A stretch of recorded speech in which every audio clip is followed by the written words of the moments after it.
बीच में कई बार ऐसी चीज़ें आई थी कि एक चलन सा चल पड़ा, खासतौर अभी भी ये है बड़े शहरों में, मेट्रोपॉलिटन सिटीज़ में, जैसे दिल्ली में स्पेशली, मुंबई, कोलकाता, चेन्नई, बेंगलोर, हैदराबाद, पुणे, कि एक प्राइवेट डिटेक्टिव एजेंसी, इनकी बहुत सारी दुकानें खुल गई हैं और लोग जो है इनकी बहुत मतलब इनकी सेवा भी लेते हैं, उनसे हेल्प लेते हैं अलग अलग तौर पर। ख़ास तौर पर जो प्राइवेट जासूस होते हैं, जिनकी अलग अलग शहरों में इनकी अपनी अपनी एक पहचान भी है, उनका जो सबसे ज़्यादा यूज़ होता है कुछ ख़ास तौर पर शादी ब्याह में, अगर किसी की शादी हो रही है तो लड़की या लड़के वाले दोनों, लड़की या लड़के की पूरी सच्चाई पता करने के लिए ऐसे प्राइवेट डिटेक्टिव को हायर करते हैं ताकि उन्हें लगे कि जो भी सच है वो सामने आए और शादी के बाद फिर कोई ऐसी चीज़ ना पता चले जिससे वो शादी टूट सकती है।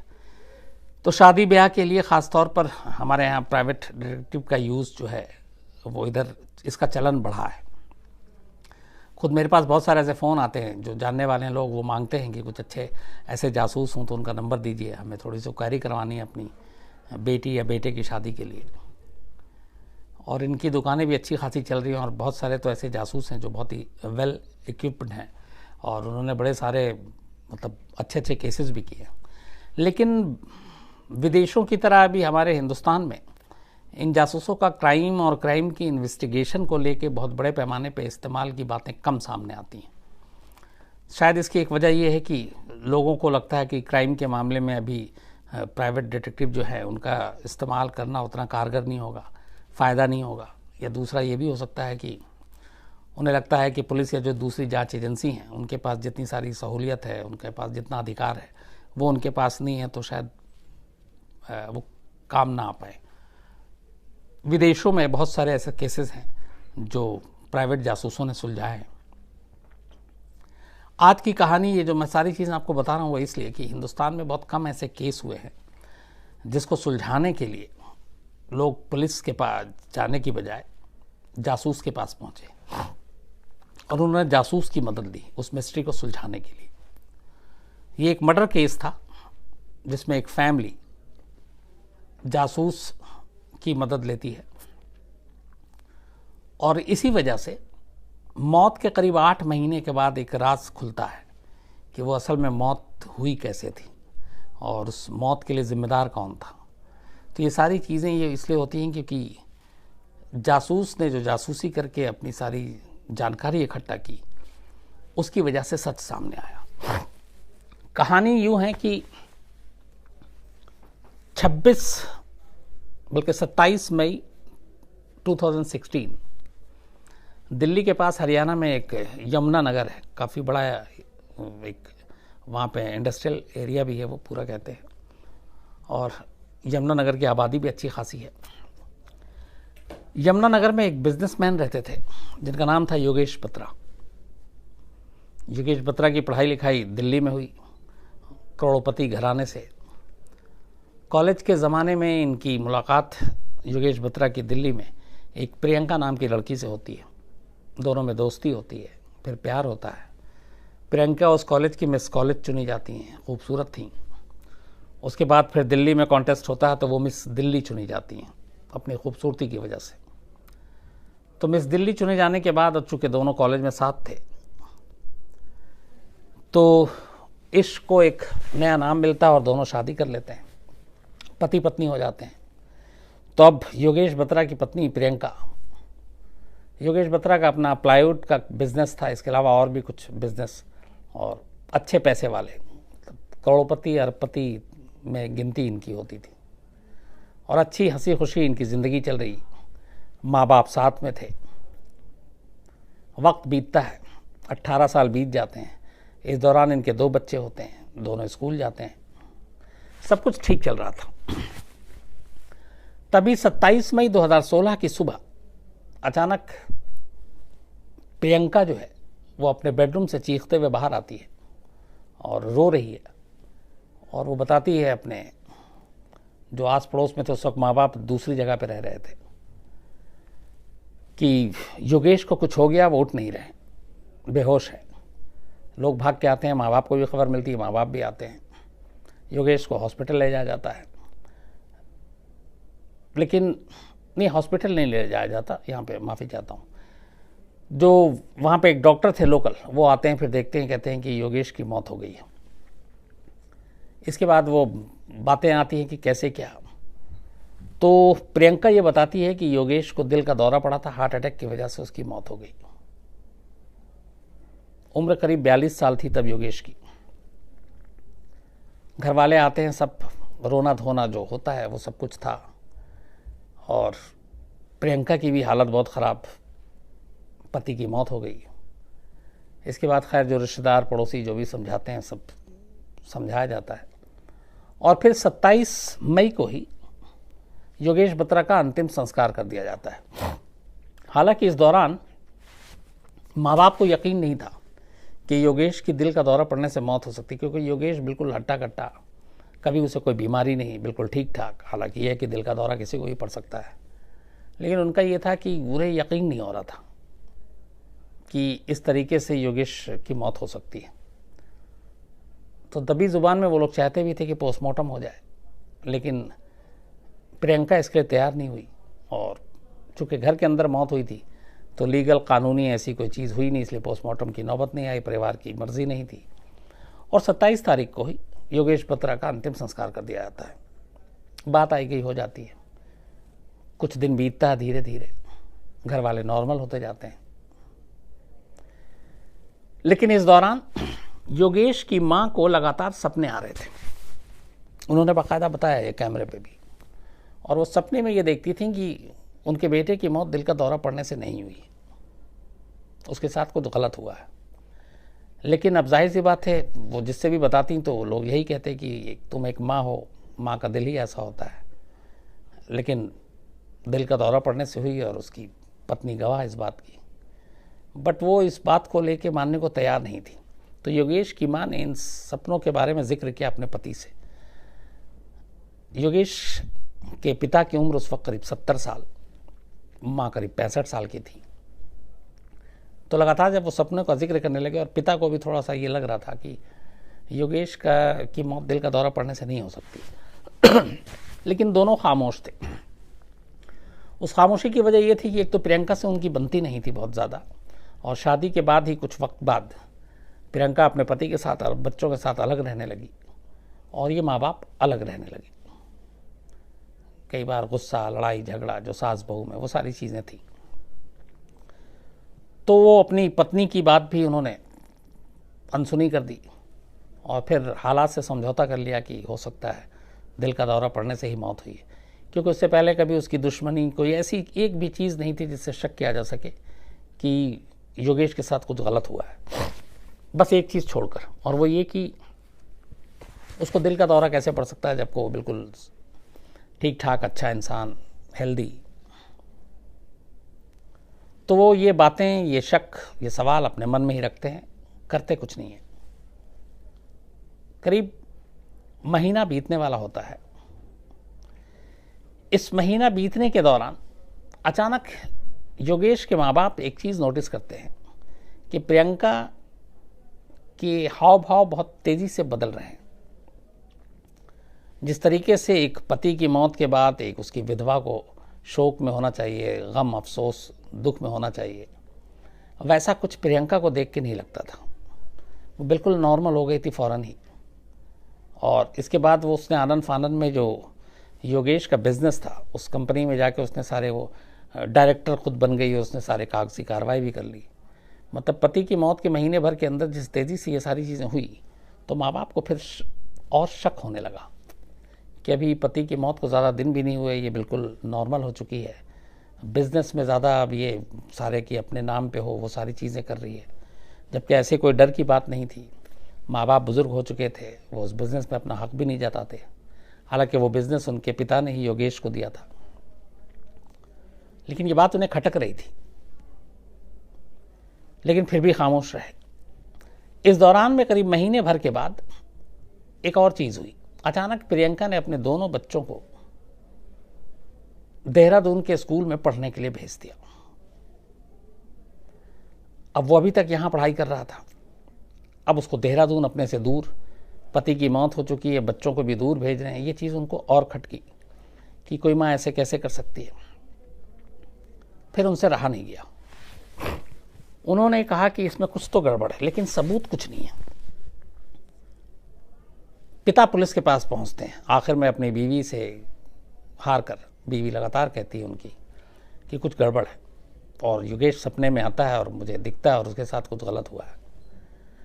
तो बुजुर्ग बाप 70 साल की उम्र का, वो पुलिस स्टेशन पहुंचता है पहली बार हरियाणा के पुलिस के पास, और एक शिकायत देते हैं कि ऐसे ऐसे मेरे बेटे की मौत हुई है और हमें ये डाउट है कि उसका कत्ल किया गया। पुलिस रिपोर्ट लिखती है, चूँकि बुजुर्ग थे, और कहती है ठीक है हम जांच करेंगे। लेकिन जांच के नाम पे वो सिर्फ टालती रहती है, क्योंकि 2-3 चीज़ें शुरू हो गई थी। एक जब पूछताछ और उन्होंने सब कुछ लिखा तो उसमें यह भी लिखा था कि पोस्टमार्टम नहीं हुआ, आनन फानन में बिना पोस्टमार्टम के अंतिम संस्कार कर दिया गया। तो अब पुलिस जो थोड़ी सी पुलिस की यहाँ पे हम लोगों को मेंटेलिटी भी समझनी चाहिए कि बड़े शहरों को छोड़ के छोटी जगहों पे पुलिस को ये लगता है कि यार ये कह रहे हैं कि हार्ट अटैक से मौत हुई है, ये कह रहे हैं कि कत्ल हुआ है, लाश है नहीं, पोस्टमार्टम हुआ नहीं, अंतिम संस्कार हो चुका, तो अब ये साबित कैसे करेंगे? सवाल जेन्युइन है, लेकिन साबित तब भी किया जा सकता है क्योंकि पुलिस का काम ही है इन्वेस्टिगेशन। लेकिन हरियाणा पुलिस ने इस केस को उतनी सीरियसली लिया नहीं, और उन्हें लगा कि एक माँ बाप, बुजुर्ग माँ बाप, उनको ये यकीन नहीं हो रहा कि उनके बच्चे की मौत हो गई है, इसलिए ये सिर्फ इमोशनल होकर ये रिपोर्ट लिखा रहे हैं। पुलिस ने रिपोर्ट लिख लिया, लेकिन टालती रही। 27 मई को डेथ हुई थी, जून बीत गया, जुलाई, अगस्त, सितंबर के बाद जब 4 महीने हो गए और पुलिस से कोई उम्मीद नहीं रही, तो फिर माँ बाप ने एक फैसला किया। उन्होंने कहा कि हमेशा एक मन में मलाल रहेगा कि मेरे बेटे की मौत की वजह क्या थी, उसकी मौत वाकई नेचुरल थी या कत्ल था। ये बिना राज जाने हुए हम लोग अगर गुजर गए, मर गए, तो हमेशा बोझ रहेगा। तो फिर उन्होंने कहा कि रास्ता क्या है। पुलिस के वो तमाम ऊपरी आला अफसरों तक भी गए थे कि शायद पुलिस मदद करे, लेकिन पुलिस रिपोर्ट लिखने के बाद उसने ठंडे बस्ते में डाल रखा था और कोई इंक्वायरी नहीं, कुछ नहीं। इधर प्रियंका एकदम नॉर्मल लाइफ, अब 4 महीने बीत गए थे, एकदम आज़ादी से अपनी ज़िंदगी गुजार रही थी। 4 महीने बाद माँ बाप फैसला करते हैं कि अपने बेटे की मौत का सच जानने के लिए वो एक डिटेक्टिव को हायर करेंगे, मतलब वो जासूस के पास जाएंगे और प्राइवेट जासूस से इस केस की सच्चाई को सामने लाने की कोशिश करेंगे। इसके बाद उन्होंने बहुत इधर उधर पता किया और आखिरकार एक प्राइवेट डिटेक्टिव को हायर किया और उसे फिर पूरी कहानी बताई कि ऐसे ऐसी सारी चीज़ें हैं, और अब ये सच पता करना है कि मौत हुई कैसे। जाहिर सी बात है, मामला टेढ़ा था। प्राइवेट डिटेक्टिव के पास इतने सारे अधिकार भी नहीं होते हैं कि वो सारी चीज़ें ले सके। दूसरा ये कि उसमें एक ये भी थी कि प्रियंका को इस चीज़ की भनक न लगे कि योगेश की मौत की जांच के लिए उन्होंने किसी जासूस को हायर किया, तो इसको भी राज रखना था। खैर, जासूस को हायर किया, जासूस ने अपना काम शुरू किया। उसने शुरू से आखिर तक, कॉलेज से लेकर 18 साल शादी के, हर चीज़ को जमा करने का काम शुरू किया। सारे दस्तावेज इकट्ठा किए, दोनों के रिश्ते, दोनों के से जो 2 बच्चे पैदा हुए उनके बारे में जानकारी, माँ बाप से सारी, योगेश और प्रियंका के दोस्तों की लिस्ट लेकर फिर उनसे अलग अलग बहाने से बातचीत, सब कुछ करने के बाद कुछ जासूस फिर प्रियंका के पीछे भी लगे कि ये कहाँ आती है, कहाँ जाती है, पहले इसका क्या रूटीन था। तो जब वो सारी चीज़ें उसके पीछे लगाई गई तो पता चला कि प्रियंका एक वहीं पे जिम है और उस जिम में वो जाती है हमेशा। जिम में जाना कोई हैरत अंगेज बात नहीं है, लेकिन उस जासूस ने एक अजीब चीज़ पकड़ी। उसका ये था कि पति की मौत के फौरन बाद, कुछ समय बाद ही, जबकि कायदे से एक पत्नी को उस वक्त शोक में होना चाहिए था, उसने जिम जाना शुरू कर दिया था। तो ये कि ये मतलब कैसे हो सकता है, हालांकि उसमें ये भी हो सकता है कि शायद अपना ध्यान डाइवर्ट करने के लिए एक पत्नी जिम जा रही है, बाकी चीज़ें हो रही हैं, लेकिन ये चीज़ अजीब लगी। तो उस डिटेक्टिव ने यहीं से अपने केस की तफ्तीश को आगे बढ़ाने का फैसला किया उसने अपने जासूस जिम में लगाए। इन दोनों के नंबर, जो योगेश के और प्रियंका के इन सारे के नंबर थे, इनको नंबर को जांचना भी शुरू किया। इसी दौरान पता चला कि उस जिम में जो प्रियंका को ट्रेन करता है, जो ट्रेनर है वहाँ का, उसके साथ प्रियंका की काफ़ी दोस्ती है जिम के अंदर। तो यहाँ पे भी कोई अजीब बात नहीं लगी कि ट्रेनर है, जिम सिखाता है, तो आदमी जब डेली जाता है तो मुलाकात, जान पहचान, बातचीत होती है, तो कोई बुरी बात नहीं है। कुछ दिन तक तो ये सारी चीज़ें जानकारी चलती रही, लेकिन एक दिन फिर एक अजीब चीज़ हुई कि वो ट्रेनर जो है प्रियंका के घर पे देखा गया। जासूस लगातार अब उस जिम के ट्रेनर को भी फॉलो कर रहा था, प्रियंका को भी फॉलो कर रहा था। तो उसने फिर देखा कि वो प्रियंका के घर पे है। तब एक ट्रेनर का घर आना, थोड़ा सा यहाँ पे कान खड़े हुए जासूस के। इसके बाद अब पूरा फोकस ट्रेनर के ऊपर किया गया। फिर धीरे धीरे जासूस ने अपने सारे घोड़े खोले और उसके अपने जो नेटवर्क थे, सोर्सेस थे, बाकी उसके करीब के आसपास जो लोग थे ट्रेनर के, उन सब के ज़रिए उसने कुछ फ़ोटोग्राफ्स हासिल किए। उसमें ख़ास तौर पे वो फ़ोटोग्राफ्स थे जिसमें वो ट्रेनर, जिसका नाम रोहित था, और प्रियंका बत्रा, इन दोनों के बड़े क्लोज पिक्चर, बहुत ही ख़ास अंदाज में तस्वीरें। और उन तस्वीरों को देख के बिल्कुल ऐसे ही है जैसे दोनों एक दूसरे से प्यार करते हैं, दोनों बॉयफ्रेंड गर्लफ्रेंड हैं। तो इस तरह की तस्वीरें उनके हाथ लगी। वो तस्वीरें साफ चुगली खा रही थीं कि प्रियंका और रोहित का रिश्ता सिर्फ एक ट्रेनर और एक जिम जाने वाली का नहीं है, बल्कि इससे आगे का है। ये सारी चीज़ें हो गई थी, इशारा हो रहा था साफ सब कुछ। लेकिन अब सवाल ये था कि सिर्फ एक रिश्ते की बुनियाद पे योगेश की मौत के लिए प्रियंका और रोहित को जिम्मेदार आप कैसे ठहरा सकते हो?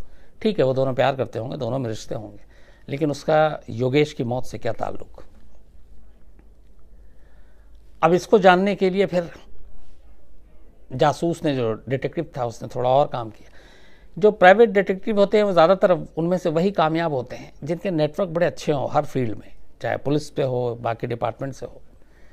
तो इत्तेफाक से नसीब अच्छा था कि योगेश बत्रा के जो माँ बाप थे जिन्होंने उस जासूस को हायर किया था, उसका नेटवर्क बहुत सही था। तो जब रिश्ते इस्टेब्लिश हो गए इन दोनों के, तो अब लगा कि हाँ, इन दोनों के रिश्ते तो हैं, लेकिन योगेश की अगर मान के चलें कि कत्ल भी हुआ तो मोटिव क्या हो सकता है, और उस कत्ल में रोहित इन्वॉल्व था कि नहीं था, ये भी जानना ज़रूरी था। तब जासूस ने अपने सोर्सेस का इस्तेमाल करते हुए 26 और 27 मई की रात को प्रियंका कहाँ थी और रोहित कहाँ था, इसको खंगालने का फैसला किया। और बड़ा आसान तरीका था आजकल टेक्नोलॉजी के ज़रिए कि इन दोनों के नंबर थे मोबाइल, उससे आप लोकेशन ट्रेस कर सकते हैं टावर से कि किसके पास थे।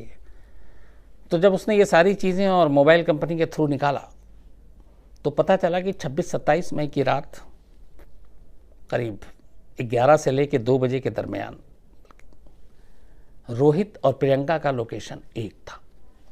मतलब ये चीज़ साबित हो गई कि ये जहाँ भी थे दोनों साथ थे, और वो लोकेशन जो है वो प्रियंका का घर था, और योगेश की मौत भी उसी घर में हुई थी, और योगेश की मौत उसी रात हुई थी। तो जब ये चीज़ सामने आई तो अब काफ़ी पुख्ता सबूत था। एक तस्वीरें जो इन दोनों के रिश्ते को साबित करती थी, दूसरा जिस रात मौत हुई उस रात रोहित की मौजूदगी उस घर में जिस घर में योगेश की मौत हुई। अब लेकिन सिर्फ मकसद क्या था, मोटिव। तो जाहिर सी बात है इसके लिए आपको या तो प्रियंका को आपको उठा के पूछताछ करनी पड़ेगी या रोहित को, और ये राइट, ये हक, ये अधिकार प्राइवेट डिटेक्टिव को नहीं होता है। ये किसी जांच एजेंसी जो सरकारी उसी को हो सकती है, यानी पुलिस को हो सकती है। तो यहाँ तक अपना काम करने के बाद डिटेक्टिव ने योगेश के पिता से को सारे डॉक्यूमेंट्स दिए, वो तस्वीरें दी, उस रात के मोबाइल के लोकेशन के जो दस्तावेज़ थे वो दिए, और फिर उससे कहा कि ये इतना काफ़ी है इन दोनों को उठाकर पूछताछ करने के लिए, और इसके बाद पुलिस अपने अंदाज में पूछताछ करेगी तो सच सामने आ जाएगा कि मकसद क्या था और ये वाकई कातिल है कि नहीं। बुजुर्ग बाप ये सारे डॉक्यूमेंट्स लेकर फिर अब उस पुलिस स्टेशन में नहीं जाता, क्योंकि वहाँ पे वो 4 महीने बल्कि अब ये 8वां महीना था, धक्के खा रहे थे। 4 महीने करीब जासूस ने ये पूरी जासूसी की थी। 8 महीने अब बीत गए। जनवरी 2017 आ गया। मई में 2016 में मौत हुई थी। तो 8 महीने बाद ये सारे दस्तावेज लेकर योगेश बत्रा के पिता शहर के जो बड़े पुलिस अफसर थे उनके पास जाते हैं। वो जो कंप्लेंट दी थी उन्होंने शुरू में, वो कंप्लेंट की कॉपी भी लेके जाते हैं और ये सारी चीज़ें पुलिस अफसर के सामने रख के वो कहते हैं कि मुझे शुरू से ये डाउट है कि मेरे बेटे की मौत नेचुरल नहीं है, उसे मारा गया है। लेकिन पुलिस ने अपना काम ईमानदारी से नहीं किया, पुलिस ने मेरे कहने पे भी जांच नहीं की। तो हमने प्राइवेट डिटेक्टिव को हायर किया, जासूस को, और उसके बाद उसकी फाइंडिंग्स ये है, उसने जो जांच की ये सारी चीज़ें आती हैं, जिसमें एक जिम ट्रेनर का मेरी जो बहू है उसके साथ नज़दीकियाँ, रिश्ता, और सबसे बड़ी बात जिस रात मौत हुई उस रात उस घर के पास उसकी मौजूदगी उसके फ़ोन लोकेशन से पता चलती है। अब जाहिर सी बात है, पुलिस इतने सारे सबूत देखकर जो भी अफसर था उसे शर्मिंदगी हुई, क्योंकि ये काम कायदे से पुलिस का था और पुलिस के पास वो बूढ़ा बाप बहुत पहले जा चुका था मदद के लिए, लेकिन पुलिस ने कोई मदद की नहीं। तो वो अफसर सिंसियर, सारे डॉक्यूमेंट्स देख के पहली नज़र में लग रहा था कि मामला गड़बड़ है। वो उन्हें वादा करते हैं कि मैं इस केस को सॉल्व करूंगा, सच होगा जो भी सामने लाऊंगा। इसके बाद इस दस्तावेज़ को पुलिस पहली नज़र में अपनी तरफ से भी कंफर्म करती है। अब पुलिसिया अंदाज में तफ्तीश शुरू होती है। उस जिम के बाकी जो वर्कर थे उन लोगों से, जो पड़ोसी थे उन लोगों से पूछताछ होती है। तो पता चलता है कि हाँ, रोहित और प्रियंका अक्सर एक साथ देखे गए। ख़ासतौर पर योगेश की मौत के बाद दोनों खुलेआम घूमने लगे थे साथ। फिर एक और नई चीज़ आई सामने, एक जो सारे जब पेपर और बैंक और स्टेटमेंट और ये चेक की जाने लगी तो पता चला कि कुछ वक्त पहले ही प्रियंका ने करीब 36 लाख रुपए की एक महंगी गाड़ी ख़रीद कर गिफ्ट दी थी रोहित को। तो अब एक जिम ट्रेनर को 36 लाख की गाड़ी गिफ्ट करना ये भी अपने आप में एक वो था। तो जब ये सारी चीज़ें पुलिस के हाथ लगी, इसके बाद फिर पुलिस ने फैसला किया कि रोहित को उठाकर पूछताछ करेगी।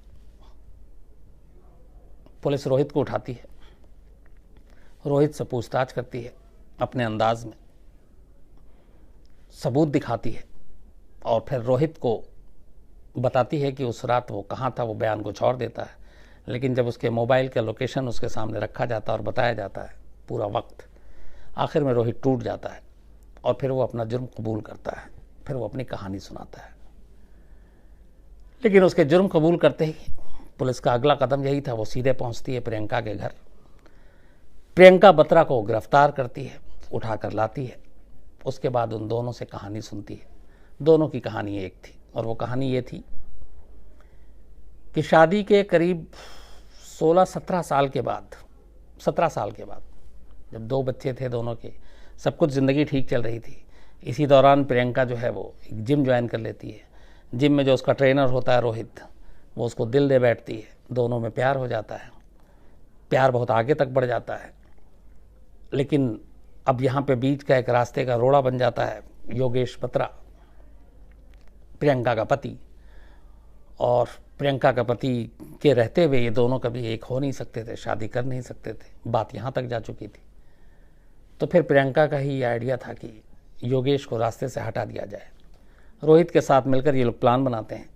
यूपी के 2 क्रिमिनल्स को ये हायर करते हैं 10 लाख रुपए की सुपारी देने के लिए। एक पत्नी अपने पति की सुपारी देती है 10 लाख रुपए में।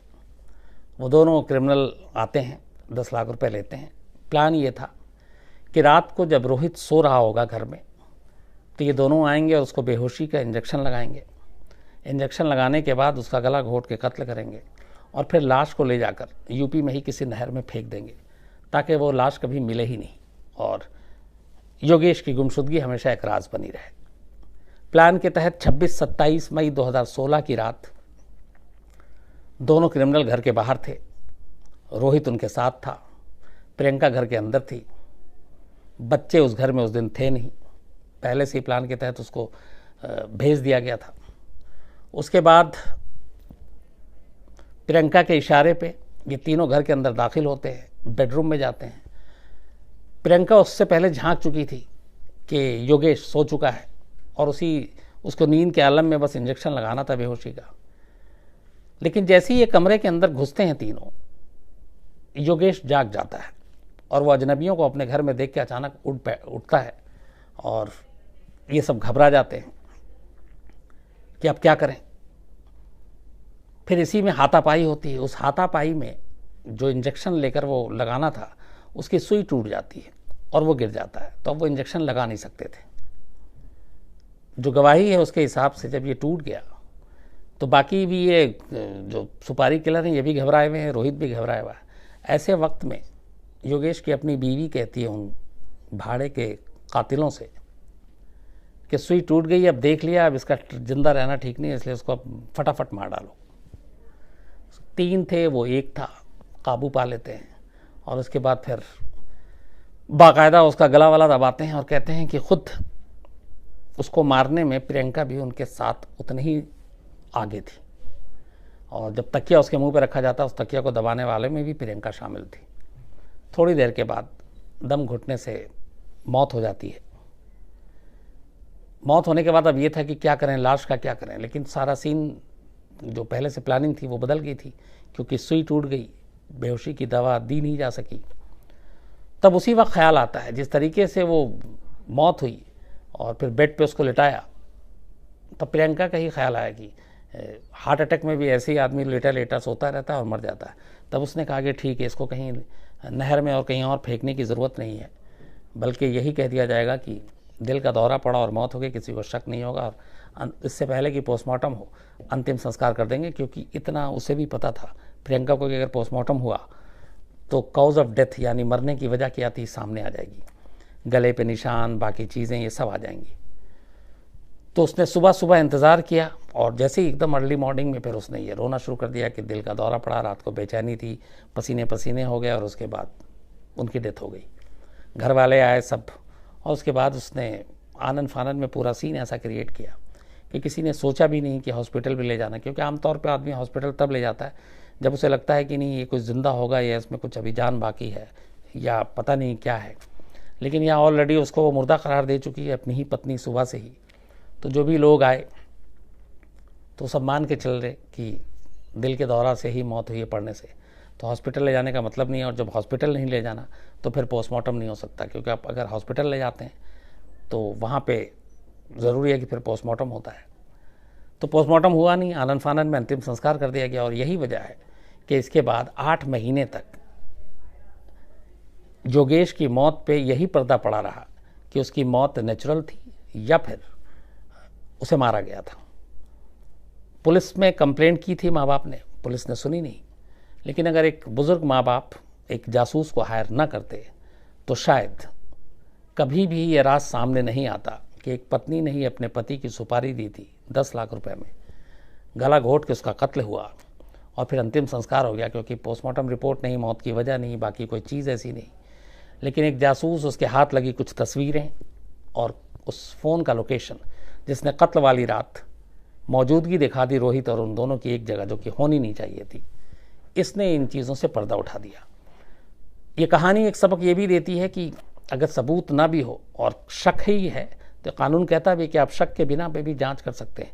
हरियाणा पुलिस अगर अपना काम ईमानदारी से करती शुरुआती दौर में ही, इनिशियल स्टेज पे, तो शायद 8 महीने का इंतज़ार न करना पड़ता और उसी वक्त ये पोल खुल सकता था। सिर्फ प्रियंका के कॉल डिटेल्स, प्रियंका और रोहित के रिलेशनशिप, क्योंकि पड़ोसी भी फिर बाद में खुल के बोलने लगे थे, तो ये सारी चीज़ें छुपती नहीं सामने आ जाती।